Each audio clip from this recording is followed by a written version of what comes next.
Want to sharpen your game? Join the DFM Coaching Patreon for exclusive technique breakdowns and mindset training. Now, let's get started.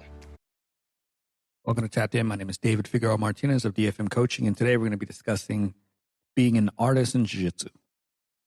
So sometimes I often discuss Jiu-Jitsu in a very scientific way, and there's a lot to that, and I genuinely still believe it, and I think that a lot of what we do is very scientific, and I just ended up recording an episode based on that.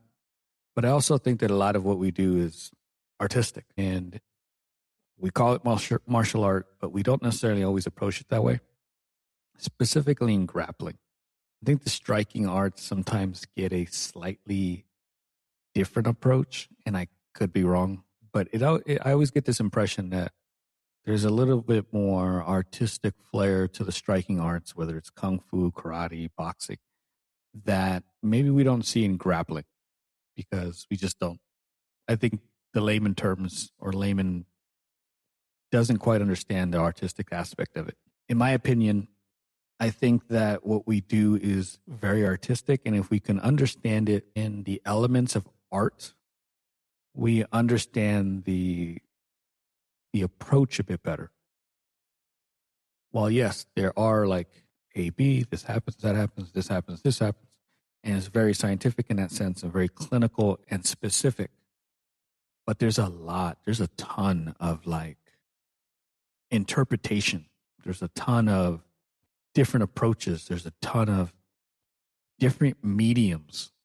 We don't all play the same guard. We don't all pass the guard the same. We don't apply arm bars the same way. We have similar approaches, but the way one elite black belt does an arm bar from mount is different than another elite black belt who does the arm bar from mount.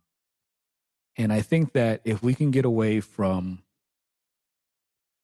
the idea that that what we do has to be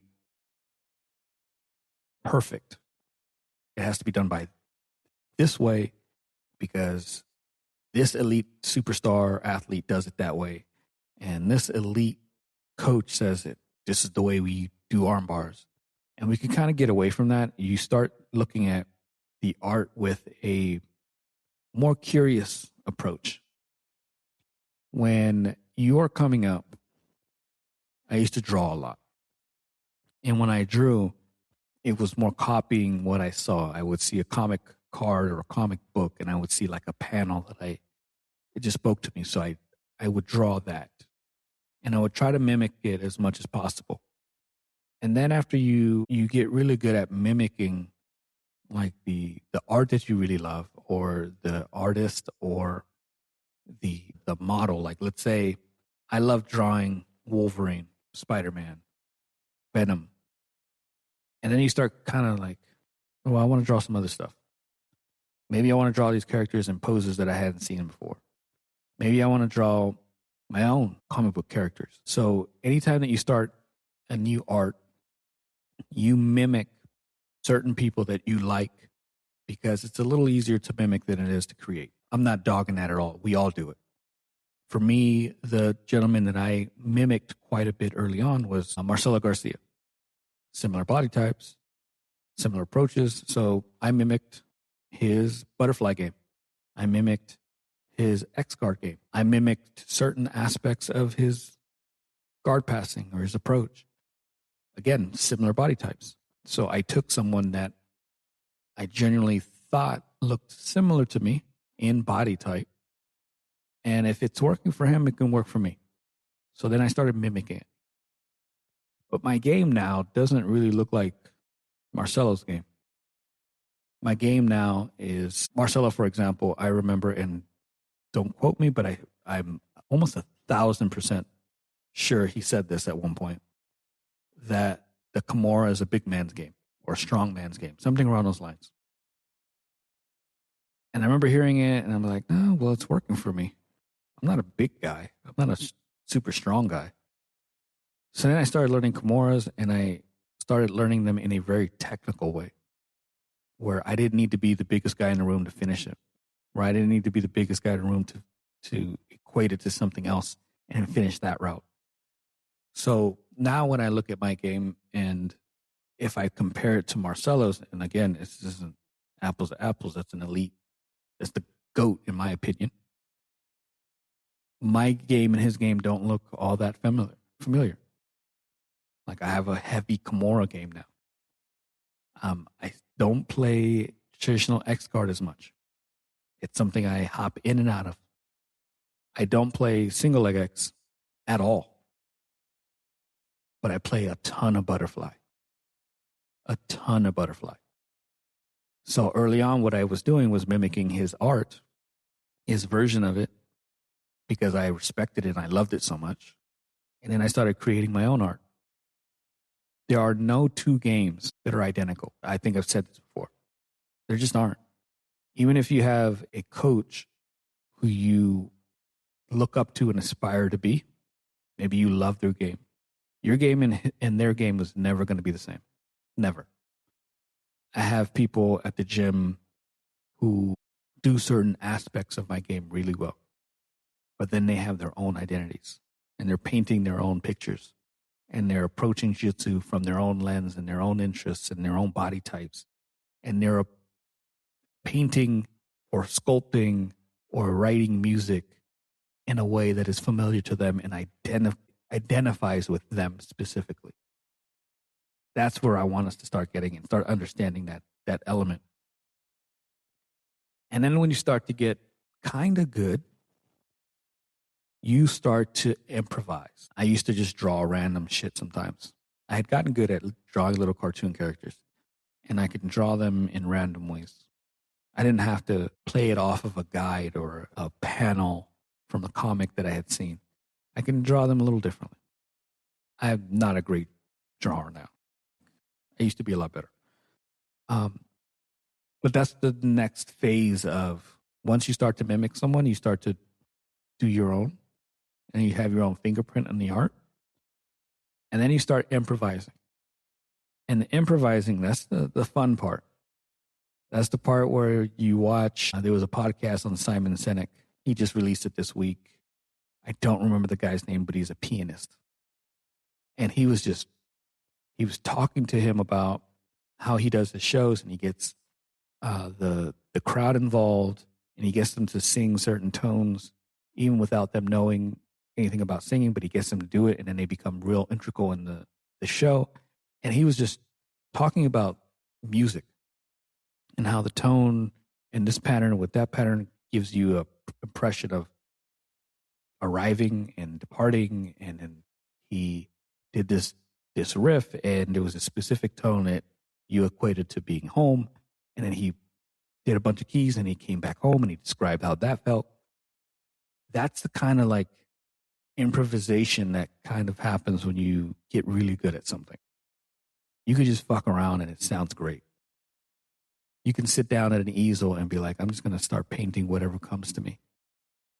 I don't have anything in mind. I'm just going off of emotion. I'm going off of feel.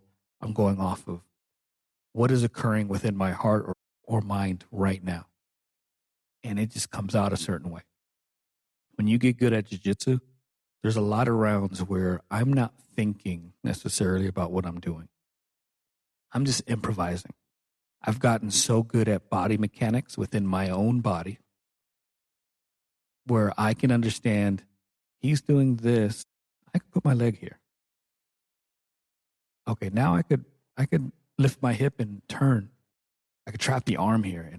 And so like when you watch high level competitors, there are no drills, like static drills that tell you how to do some of the things they're doing. Because there's so much movement in the in-between that they do that you can't necessarily replicate all the time. And it's just them understanding spatial awareness, body mechanics, what tends to happen, and then having certain principles in place where you create things that happen. Like, for example, when I'm playing, right now I'm playing a lot of closed guard.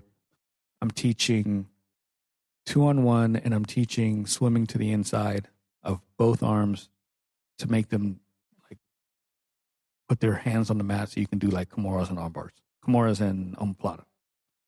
But I'm also teaching on top of that, getting 2-on-1.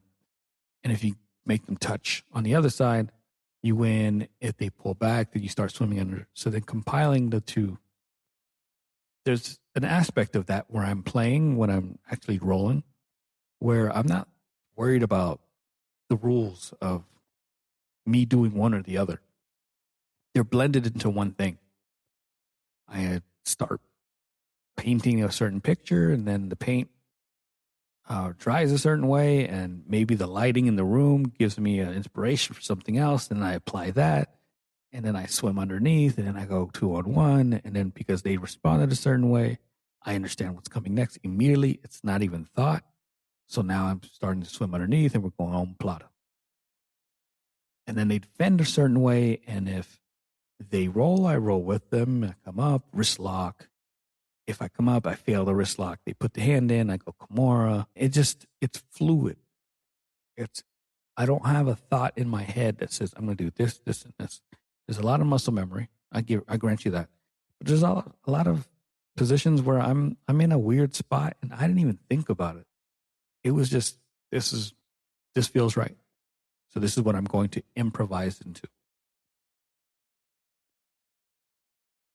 With that in mind, there's also a flow state.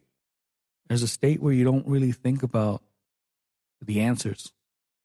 And I talk about understanding the scientific approach and what happens when this happens, you do this and so on. But there's going to be those rounds where you should actually do this every once in a while, where you just turn your brain off. And you just get into the vibe of the situation, what your body remembers, and then start applying the certain things. And granted, you have to be a certain skill level. You can't do it at white belt where you don't know enough. But when you get to a certain skill level, you start to just let the art speak for itself. And I'm not going back and forth and saying, I'm in a spot, I should Ezekiel choke here because he's doing this. It's just happening. I'm not thinking, what if he says, no, he doesn't. He's not going to allow me to Ezekiel choke. What's he going to do next? I don't care. I'm going to go the Ezekiel choke. And then when he defends, I immediately start to swim underneath. And then I immediately start to take the S mount.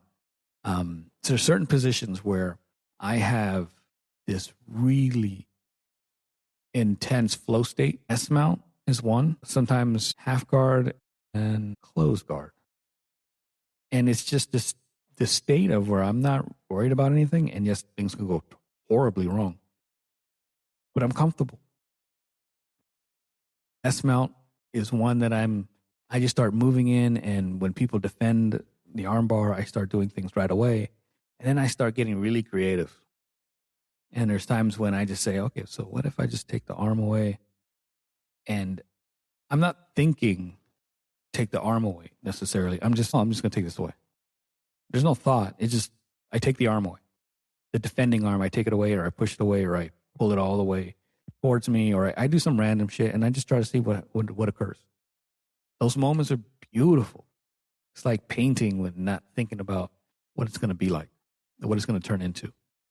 And you're just going from position to position. Very similar to when I have the students do flow rounds. I don't want them to think too much. I don't want them to sit in a position too long. I want them to move from one thing to another, to another, to another. That's kind of what that flow state kind of feels like sometimes. So we don't need to be super scientific all the time. Sometimes you're going to need to be. But what I really want us to become and start considering is we're artistic. We're painting pictures that we've maybe painted 1,000 times or never painted at all. But the art we're creating, the game that we're creating, identifies with us 1,000% and no one else's. There's no one else that plays the game that I play. There are people that play segments of it. There are people that play segments of your game. But no one plays your game 100%. And that's where the art is. The things that you're going to do are going to be representative of your body type, who you're learning from, who you're training with. the exposure. So no one person has been through everything that I've been through. And I'm not even talking on a personal note. I mean, jiu-jitsu wise. No one person has learned from the same people I've learned from. No one person has the same body type as me. No one person has the same mental approach as me. So I'm going to create art that's very specific to me. So I want you guys to understand that that's what your game is. It's very unique to you, and it has your fingerprint all over it. Love it, appreciate it, honor it, and keep building. If there's any questions, please let me know. dfm.2099 on Instagram and Threads. Until next time, thank you so much.